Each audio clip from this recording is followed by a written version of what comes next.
বোন আমাদেরকে একটু বলবেন যে অনেক বছর ধরে আপনি ঈদ করছেন, দিন যাচ্ছে রাত আসতেছে, কিন্তু বছরকে বছর পার হচ্ছে।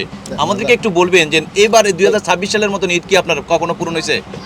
না ভাইয়া, কারণ ওদের বাবা যখন বেঁচে ছিল তখন গরিব, আমরা গরিব ঠিক আছে, কিন্তু তারপরেও মানে ও চেষ্টা করছে আমাদেরকে হাসি মুখে রাখার জন্য। যতটুকু সম্ভাবনা হয়েছে অতটুকু দিছে, কিন্তু হ্যাঁ, আমাদেরকে ছেড়ে চলে যাওয়ার পরে এরকমটা হয়নি কোনো সময়। মানে এরকম বলতে আপনার সন্তানদেরকে কাপড় চোপড় ঠিক হ্যাঁ, মতন দিতে পারতেন, বা আপনি নিজে ওদেরকে পড়তে পারছেন? না না, আমি তো নিতে পারছি না। ওদেরকে কোনো ঈদে দিছি, আবার গেছে বাড়িতেও দিতে পারি নাই। ওদেরকে সান্ত্বনা দিয়ে আমি রাখছি। গেছে বাড়িতে আমি ওদেরকে কিছু দিতে পারি নাই। মাকে, সন্তানদেরকে, আপনি নিজেকে কন্টিনিউ কি এভাবে পরাতে পারছেন কাপড়? না, সবাই একসাথে আমরা কোনো সময় নিতে পারি নাই। এই প্রথম তাহলে আপনি? হ্যাঁ, এই প্রথম। তার মানে এবার এই বছরের ঈদটা আপনার কাছে কি মনে হয়? আলহামদুলিল্লাহ, অনেক ভালো মনে হইতেছে, অনেক খুশি লাগতেছে, অনেক আনন্দ লাগতেছে। মানে স্বামী থাকতেও আপনার সম্ভব হয় না সবাইকে পোশাক দেওয়া?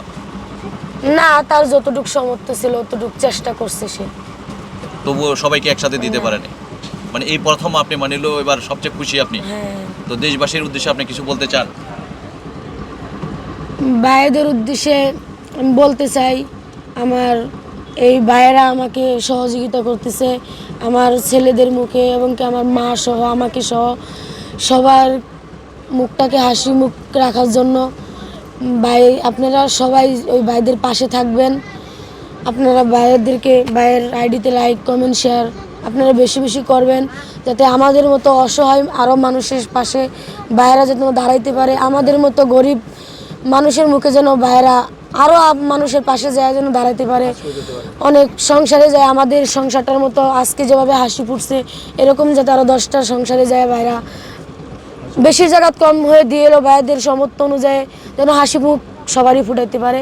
আপনারা ভাইয়ের পাশে, সবাই আপনারা ভাইয়ের পাশে থাকবেন।